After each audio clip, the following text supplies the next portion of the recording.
Please? Terima kasih sudah klik video ini. Alangkah baiknya jika klik subscribe dan like dulu biar nggak ketinggalan video menarik lainnya. Jadi oke, langsung aja kita mulai ke alur ceritanya. Malam itu terasa lebih sunyi dari biasanya. Angin dingin berembus perlahan, menggoyangkan dahan pohon di sekitar desa kecil tempat keluarga Rian tinggal. Jam menunjukkan pukul 9 malam. Namun suara jangkrik dan kodok di kejauhan membuat suasana semakin terasa mencekam. Rian, seorang bocah laki-laki berusia 7 tahun, masih bermain di halaman rumahnya. Ibunya, Sari, berkali-kali memanggilnya untuk masuk. Namun Rian selalu berdalih. "Sebentar lagi, Bu. Aku masih mau main." Di bawah cahaya lampu teras yang temaram, bayangan Rian tampak memanjang di tanah. Namun, ada sesuatu yang aneh. Sesaat, ibunya melihat bayangan lain di belakang Rian. Seolah ada seseorang berdiri di sana. Sari mengerutkan kening, mencoba meyakinkan dirinya bahwa itu hanya imajinasinya saja. Tiba-tiba, suara gemerisik terdengar dari arah semak-semak dekat pagar rumah. Rian yang awalnya sibuk dengan mainannya, kini menoleh. Matanya menyipit, mencoba melihat lebih jelas. Di antara gelapnya malam, sepasang mata bersinar kemerahan tampak mengintip dari balik semak-semak itu. Rian menelan ludah. "Bu, ada seseorang di sana." Suaranya bergetar. Sari segera keluar dari dalam rumah, menarik tangan Rian dengan kuat. "Masuk sekarang," katanya dengan nada tegas. Namun, sebelum mereka bisa melangkah lebih jauh, terdengar suara tertawa lirih. Suara itu pelan, tetapi cukup untuk membuat bulu kuduk mereka meremang. Dari arah semak-semak muncul sesosok wanita berambut panjang dan berpakaian lusuh. Wajahnya pucat dengan senyum yang teramat lebar. "Rian, ayo main denganku." Suara perempuan itu terdengar serak dan menggema. Sari langsung menyadari apa yang sedang terjadi. Wigak, legenda yang selama ini hanya dianggap cerita lama oleh warga desa, kini berdiri di hadapan mereka. Dengan panik, Sari menarik Rian dan segera menutup pintu rumah rapat-rapat. Napasnya memburu, sementara di luar suara tawa itu semakin keras, bercampur dengan bisikan yang memanggil-manggil nama anaknya. Rian mulai menangis. "Bu, dia ingin membawaku." Sari menggenggam tangan anaknya erat. "Tidak, Nak. Ibu tidak akan membiarkan dia mengambilmu." Di luar, suara langkah perlahan mendekat ke pintu rumah. Sesaat, suara ketukan terdengar. "Patok, tauk." Sari memejamkan mata, berusaha menenangkan diri. Ia tahu, ini baru permulaan. Di dalam rumah, Sari berusaha menenangkan Rian yang masih terisak ketakutan. Tubuh kecil anaknya gemetar, sementara suara ketukan di pintu masih terdengar. "Tauk, tauk." Sari menahan napas. Ia tidak berani bergerak sedikit pun. Jantungnya berdetak kencang saat suara itu berubah menjadi goresan pelan di permukaan pintu, seperti kuku panjang yang menyeret kayu. "Rian." Suara serak itu kembali terdengar. Kali ini lebih jelas. Sari segera meraih Rian dan menyuruhnya untuk menutup telinga. "Jangan dengarkan, jangan lihat keluar." Namun, tiba-tiba listrik di rumahnya berkedip, lalu mati total.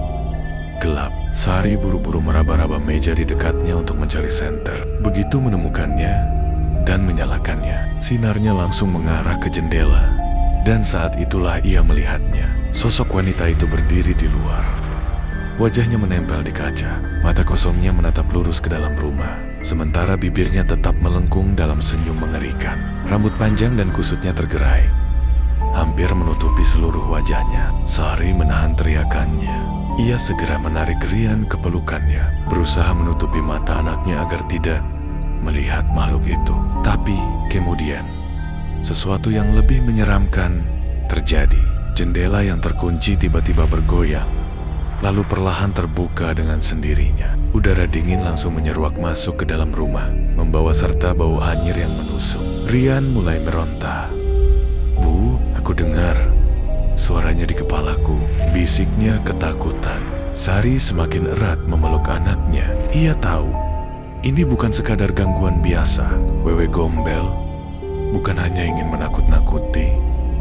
Ia ingin mengambil Rian. Dengan cepat, Sari meraih segenggam garam yang ia simpan di dapur. Ia ingat cerita orang tua dulu, bahwa garam bisa mengusir makhluk gaib. Dengan tangan gemetar, ia melemparkannya ke arah jendela. Shriek, sosok di luar itu, tiba-tiba mengeluarkan suara melengking. Wajahnya berubah, menyeramkan. Mulutnya terbuka lebih lebar dari manusia normal, memperlihatkan deretan gigi tajam.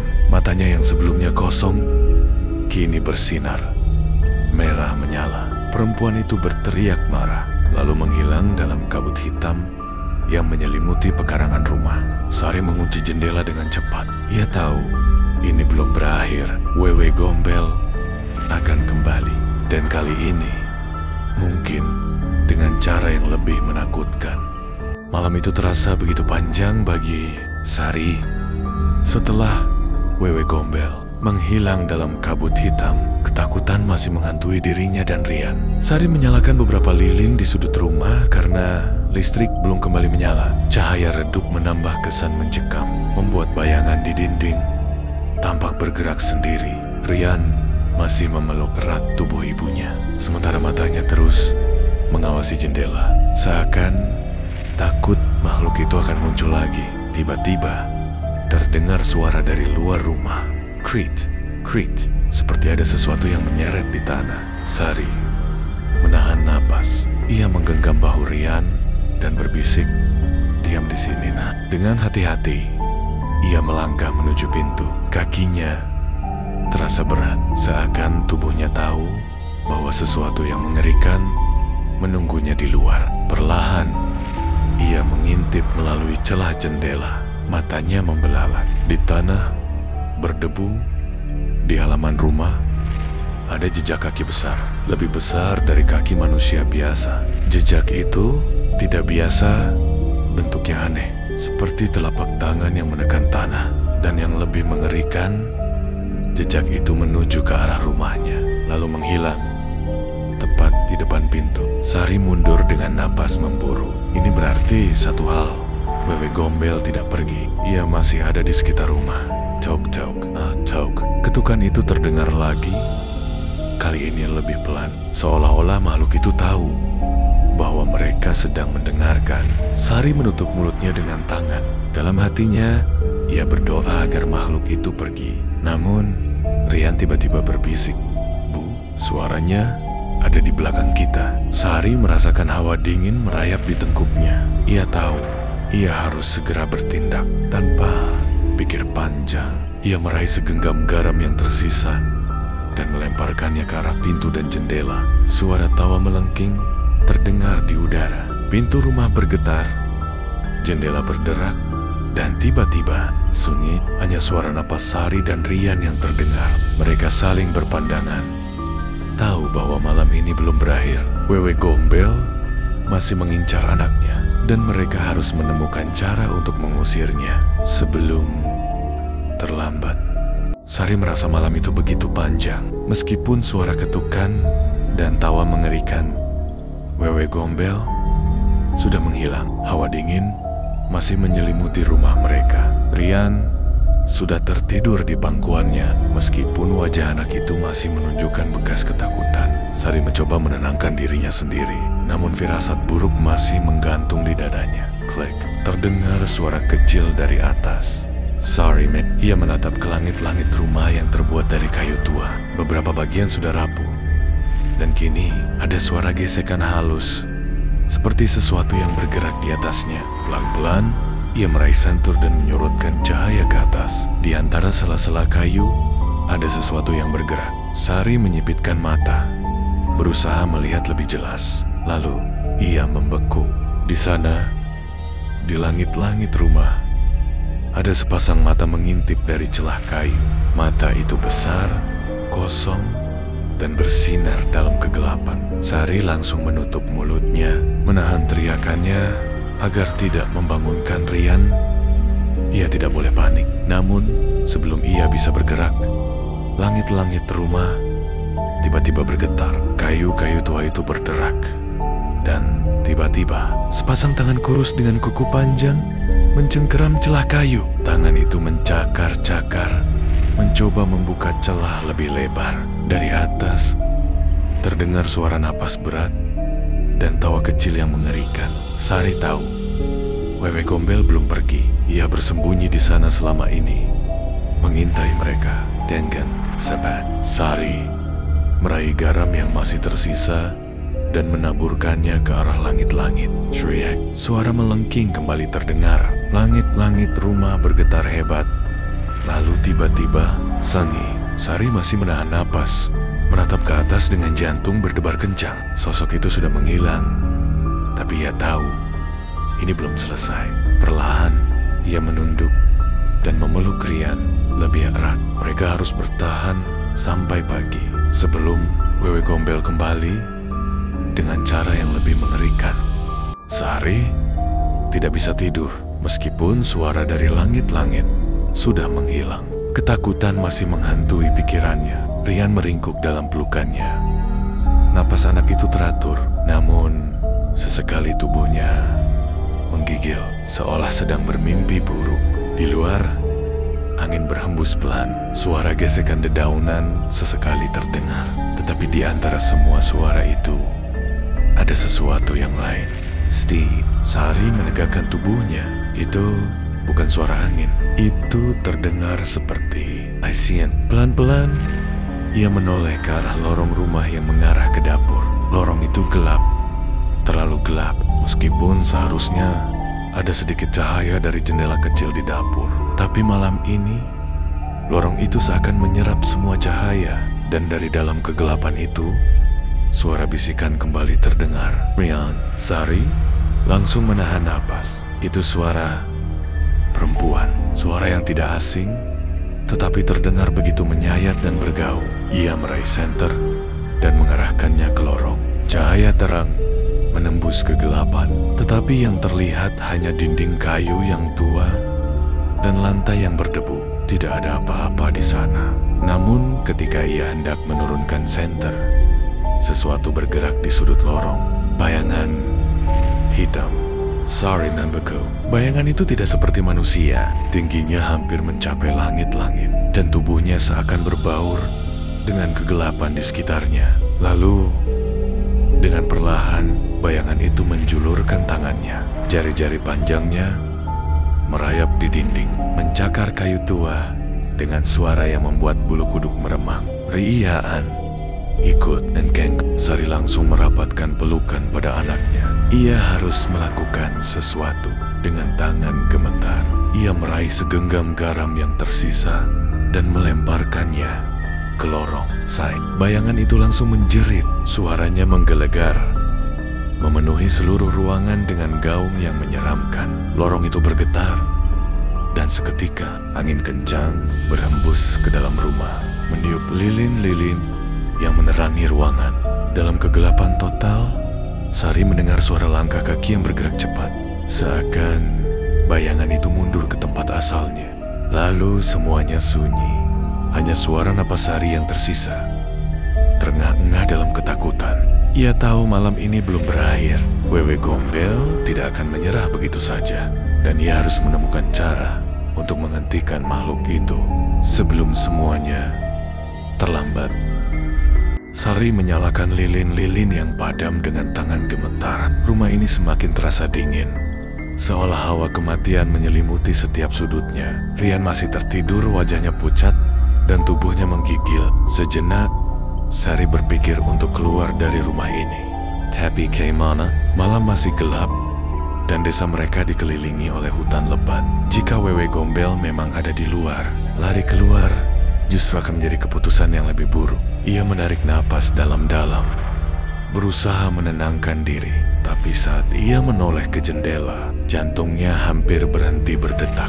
Di balik kaca jendela yang kotor, sepasang mata merah menyala menatapnya. Sari terbeku. Mata itu besar, tidak berkedip, dan seolah menembus jiwanya. Wajah di balik kaca hampir tidak terlihat jelas, hanya samar-samar menyerupai perempuan dengan kulit hitam, legam, dan rambut panjang berantakan. "Riaan, aku mencarimu," suaranya bergema, pelan tapi memekakan telinga. Sari bergerak cepat, menarik gorden untuk menutup jendela. Tapi sebelum kain itu tertutup sempurna, sepasang tangan kurus dengan kuku panjang mencakar kaca. Kriak, kuku itu menyeret permukaan kaca, meninggalkan bekas goresan yang panjang dan tajam. Sari mundur dengan napas terengah. Lalu terdengar suara lain, ketukan pelan di pintu depan. Tauk, tauk, tauk. Sari menggigit bibirnya, menahan jeritan yang hampir keluar. "Ini ayah tahu, itu Wewe Gombel." Ingin dia membuka pintu. Rian tiba-tiba menggeliat dalam tidurnya. Tubuhnya semakin panas. Ia menggigau, bibirnya bergetar, seolah berbicara dengan seseorang. "Wewe Gombel?" "Sudah, Utip." Jantung Sari menjelos. Perlahan, ia menoleh ke belakang. Di sudut ruangan yang gelap, sesuatu bergerak. Wewe Gombel sudah ada di dalam rumah.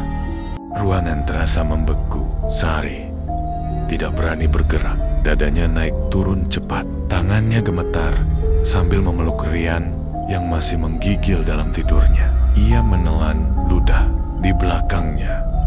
Di sudut ruangan yang gelap, sesuatu ada di sana. Ia bisa merasakannya. Pelan, tanpa berbalik, Sari meraih senter yang tergeletak di lantai. Tapi sebelum tangannya bisa menggenggamnya, sebuah tarikan nafas panjang terdengar tepat di belakang lehernya. Darahnya berdesir. Nafas itu kasar, berat, terdengar seperti seseorang yang menahan tawa atau mungkin menahan tangis.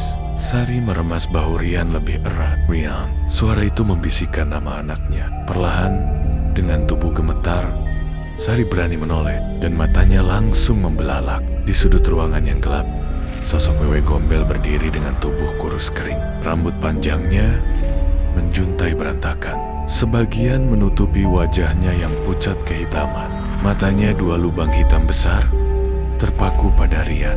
"Aku ingin anaknya." Tiba-tiba makhluk itu bergerak cepat. Dalam sekejap, wajahnya sudah ada di depan Sari. Matanya kosong, mulutnya menyeringai lebar hingga ke pipi. Tangan-tangannya yang panjang menjulur. Kuku-kukunya siap meraih tubuh kecil Rian. "Sorry, Menjerit." Refleks melempar garam ke arah Wewe Gombel. "SSSSSHHHHKKK." Makhluk itu menjerit kesakitan. Tubuhnya berasap, kulitnya mengelupas seperti terbakar. Ia mundur, merangkak ke sudut ruangan, mengeluarkan suara erangan pilu yang menggetarkan udara. Sari tidak menyia-nyiakan kesempatan itu. Ia menggendong Rian dan berlari keluar dari rumah. Di luar, udara malam menusuk kulit. Langit gelap tanpa bintang. Angin bertiup kencang. Tapi Sari tidak peduli. Ia terus berlari menuju rumah Pak Ustaz di ujung desa. Dari dalam rumahnya yang gelap, terdengar suara jeritan panjang. Wewe Gombel marah dan ia tidak akan berhenti. Sari berlari secepat mungkin. Kakinya hampir tak terasa menyentuh tanah. Nafasnya tersengal. Dada terasa seperti dihimpit batu. Rian dalam pelukannya mulai terbangun. Matanya masih setengah tertutup. Tubuhnya masih panas. Jalan setapak menuju rumah Pak Ustadz terasa begitu panjang dan gelap. Di kanan kiri hanya ada pepohonan tinggi yang daunnya bergoyang di terpa angin malam. Setiap bayangan yang bergerak terasa seperti sesuatu yang mengintai mereka. Di sana ada orang. Suara Rian pelan, nyaris tak terdengar. Sari langsung menoleh ke arah yang ditunjuk ke anaknya. Di depan, di tengah jalan setapak, ada seseorang berdiri. Sari menghentikan langkahnya mendadak. Tubuhnya sosok itu tinggi dan kurus. Rambutnya panjang, berantakan, menutupi wajahnya. Kakinya telanjang, kukunya panjang dan kotor. Wigampo, dia sudah menunggu. Sari mundur beberapa langkah, tapi saat itu juga terdengar suara bisikan di telinganya. "Tidak ada tempat untuk lari, Sari." "Sorry, Menjerit." Suara itu begitu dekat, seperti ada seseorang yang berdiri tepat di sampingnya. Ia menoleh dan melihat mata hitam besar menatapnya. dari semak-semak. Wewe Gombel muncul dari bayang-bayang, merayap keluar dari semak-semak dengan gerakan tidak wajar. Tubuhnya tertekuk, kakinya bengkok ke arah yang salah, mulutnya terbuka lebar, menunjukkan gigi-gigi hitam dan busuk. Sari berlari lagi, kali ini lebih cepat, tapi Rian tiba menjerit kesakitan. "Ibu, tanganku!" Dia menarik tanganku. "Sorry, Menandok." Dan melihat jari-jari panjang dan keriput menggenggam pergelangan tangan Rian. Dari dalam bayangan, Wewe Gombel sedang mencoba menarik anaknya masuk ke kegelapan. Dengan kekuatan yang tersisa, Sari meraih batu besar di jalan dan menghantam tangan itu sekeras mungkin. Prang, jeritan melengking terdengar dari dalam bayangan. Jari-jari hitam itu langsung melepas Rian. Sari kembali berlari tanpa menoleh ke belakang. Rumah Pak Ustaz sudah terlihat di ujung jalan. Tapi sebelum ia bisa sampai ke pintu, terdengar suara tawa mengerikan dari atap rumah. Sari mendongak dan melihat Wewe Gombel bertengger di atas sana, tersenyum lebar, menatapnya dengan penuh dendam.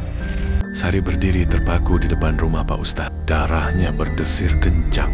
Di atas atap, Wewe Gombel bertengger seperti burung pemangsa. Mulut makhluk itu menganga, bibirnya menyeringai lebar hingga pipinya koyak. Matanya, dua lubang hitam pekat, menatap tajam ke arah Rian yang terkulai lemas dalam pelukan Sari. "Anakku, anakku, aku ingin anakku." Wewe Gombel menggeram. Tubuhnya yang kurus dan kering mulai bergerak aneh, seperti tak memiliki tulang. Perlahan, ia merayap turun dari atap dengan gerakan yang tidak wajar. Tangannya yang panjang mencengkeram dinding rumah. Kukunya menggores kayu dengan suara mencicit mengerikan. Sari tidak punya pilihan. Ia menggedor pintu rumah Pak Ustadz sekuat tenaga. Tolong saya, Pak Ustadz." Pintu tiba-tiba terbuka. Pak Ustadz berdiri di ambang pintu. Wajahnya tegang. Tanpa banyak bertanya, ia menarik Sari dan Rian masuk, lalu segera menutup pintu dengan cepat. Tepat saat itu, BRUUUUKKK, sesuatu menabrak pintu dengan keras. Rumah bergetar. Dinding kayu berderak seperti akan roboh. Dari luar, terdengar suara ratapan panjang yang menggema di tengah malam. "Rian, kembalikan anak aku." Pak Ustadz segera menyalakan dupa dan mulai membaca doa-doa dengan suara tegas. Asap putih dari dupa memenuhi ruangan. Sari masih gemetar memeluk Rian yang semakin lemah. Tiba-tiba, suara di luar berubah. Dari ratapan sedih, berubah menjadi tawa melengking yang menggema di seluruh rumah. "Kalian pikir bisa bersembunyi dari aku?" Jendela bergetar. Tirai yang tadinya tertutup mulai berkibar seolah-olah ada sesuatu di luar yang mengintip. Perlahan, jendela itu terbuka sedikit demi sedikit. Hei! Sari menjerit saat melihat dua tangan hitam kurus merayap masuk dari celah jendela. Jari-jarinya panjang, kukunya tajam, berusaha meraih Rian. Pak Ustaz segera melempar segenggam garam ke arah jendela. Wewe Gombel menjerit kesakitan. Tangannya yang terkena garam langsung membakar seperti terkena api. Ia menarik diri. Suaranya berubah menjadi raungan marah. Tapi ini belum selesai. Pak Ustaz menoleh ke Sari dengan wajah serius. "Ini bukan sekadar gangguan biasa. Kita harus menghadapinya langsung. Kalau tidak, Wewe Gombel akan terus mengejar kalian." Sari menelan ludah. Mereka harus keluar dan menghadapi makhluk itu. Pak Ustadz berdiri di tengah ruangan. Wajahnya serius. "Kita harus menghadapinya sebelum terlambat." Di luar, suara tawa Wewe Gombel masih terdengar, bergema di seluruh desa. Tirai jendela bergetar. Bayangan hitam merayap di balik kaca. "Rian, anakku, kembalikan anakku." Sari menggigil ketakutan, memeluk Rian erat-erat. Pak Ustaz segera mengambil kendi berisi air suci dan segenggam garam. Ia menaburkan garam ke sekeliling ruangan, membentuk lingkaran perlindungan. Tiba-tiba angin kencang menerjang rumah. Lampu minyak berkedip-kedip sebelum airnya padam. Ruangan berubah gelap gulita. Di tengah kegelapan, samar-samar terdengar suara napas berat. Hakak. Sari menahan napas. Ia bisa merasakan sesuatu berdiri di belakangnya. Dengan tangan gemetar, ia meraih senter dan menyorotkan cahaya ke belakang. Wewe Gombel berdiri di pojok ruangan. Tubuhnya membungkuk. Wajahnya hanya beberapa inci dari Sari. Rambutnya berantakan. Matanya yang hitam pekat menatap tajam. Mulutnya yang lebar menganga memperlihatkan gigi-giginya yang runcing dan tajam. "Jangan ambil anakku," Wewe Gombel menjerit dan menerjang ke arah Rian. Seketika, Pak Ustadz melemparkan air suci ke arahnya. SSHH. Wewe Gombel mengerang kesakitan. Asap putih mengepul dari tubuhnya. Kulitnya melepuh seperti terbakar. Tangannya yang panjang berusaha meraih Rian, tapi tubuhnya semakin melemah. Pak Ustaz segera membaca doa-doa pengusiran dengan suara lantang. "Dengan nama Allah, aku perintahkan kau untuk pergi dari tempat ini. Jangan ganggu anak ini lagi." Wewe Gombel melengking keras. Tubuhnya menggeliat. Tangannya mencakar-cakar lantai sebelum akhirnya melesat keluar jendela seperti kabut hitam. Suasana kembali hening. Sari terduduk lemas. Napasnya tersengal-sengal. Pak Ustaz menatapnya dengan mata serius. "Ini belum selesai. Dia akan kembali. Kita harus melakukan ritual pembersihan di desa ini." Sari menelan ludah. Mereka harus segera bersiap sebelum Wewe Gombel kembali. Angin malam berembus dingin di desa. Bulan nyaris tertutup awan, hanya menyisakan cahaya pucat yang membuat bayangan pepohonan tampak menyeramkan. Di tengah lapangan desa, Pak Ustaz dan beberapa warga berkumpul mengelilingi sebuah tungku besar. Api unggun menyala, memancarkan sinar oranye yang bergetar di wajah mereka yang tegang. Sari berdiri di dekat Rian, memegang tangannya erat-erat. Setelah kejadian tadi malam, ia tidak ingin kehilangan anaknya lagi. "Kita harus segera melakukan ritual ini sebelum Wewe Gombel kembali," ujar Pak Ustadz sambil menuangkan air suci ke dalam mangkuk kuningan. Tiba-tiba, angin bertiup lebih kencang. Api unggun bergoyang liar. "Ok." Dari balik pepohonan terdengar suara napas berat. "Jangan ambil anakku." Wewe Gombel kembali. Bayangan hitamnya tampak di antara pepohonan. Matanya yang bersinar merah menatap tajam ke arah Rian. Mulutnya terbuka lebar, seperti siap menelan siapa saja yang menghalangi jalannya. Pak Ustadz segera membaca doa-doa, sementara warga menaburkan garam di sekeliling mereka. Wewe Gombel menjerit keras. Tubuhnya melayang ke udara, berputar-putar dengan gerakan aneh. Tangannya yang panjang mencoba mencakar tanah, tapi tidak bisa menembus lingkaran perlindungan. "Aku hanya ingin anakku." Tiba-tiba, langit menggelegar. Petir menyambar tepat di belakangnya, menyilaukan seluruh desa. Sari terdekat dalam kilatan cahaya. Ia melihat sesuatu yang tak pernah ia duga sebelumnya di belakang Wewe Gombel. Ada sosok kecil anak-anak. Mereka terlihat seperti roh anak-anak yang hilang, menangis dalam diam, memandangi Wewe Gombel dengan tatapan kosong. Sari menelan ludah. Apakah mereka anak-anak yang pernah ia culik? Pak Ustadz mengangkat tangan tinggi-tinggi. "Kembalilah ke tempatmu. Ini bukan dunia untukmu." Wewe Gombel menjerit semakin keras. Tubuhnya mulai terbakar dalam api tak kasat mata. Kulitnya mengelupas, berubah menjadi abu yang berterbangan.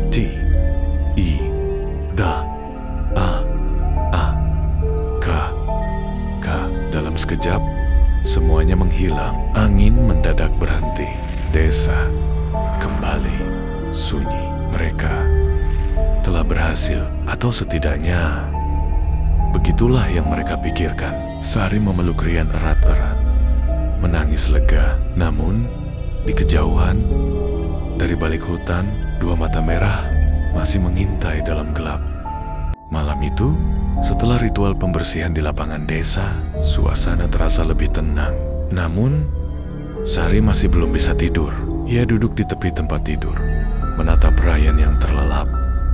Dengan wajah damai, seakan-akan bocah itu tidak ingat teror yang hampir menelannya. Di luar ramah, suara jangkrik dan burung malam bercampur dengan desir angin. Namun, ada satu suara lain yang membuat bulu kuduk Sari berdiri. Hawk, H, K. Suara napas berat. Sari menoleh ke jendela. Tirai tipis berkibar tertiup angin. Hawk, H, K. Di balik pepohonan di halaman belakang, dua mata merah bersinar dalam gelap. Sari menahan napas. Wewe Gombel belum pergi. Aku tidak sendirian. Suara parau itu menggema di kepala Sari. Namun, tidak hanya itu. Ada sesuatu yang lebih mengerikan. Di balik pohon, bukan hanya satu sosok yang mengintai. Ada lebih dari satu pasang mata. Anak-anak. Roh anak yang hilang. Berdiri diam di belakang Wewe Gombel. Mereka semua menatap rumah Sari, menatap Ryan. Betul, Sari terkesiap. Salah satu anak itu berbicara. Suaranya lirih, hampir seperti bisikan tertiup angin. Kami ingin pulang. Namun sebelum Sari bisa bereaksi, semuanya menghilang. Angin berembus lebih kencang.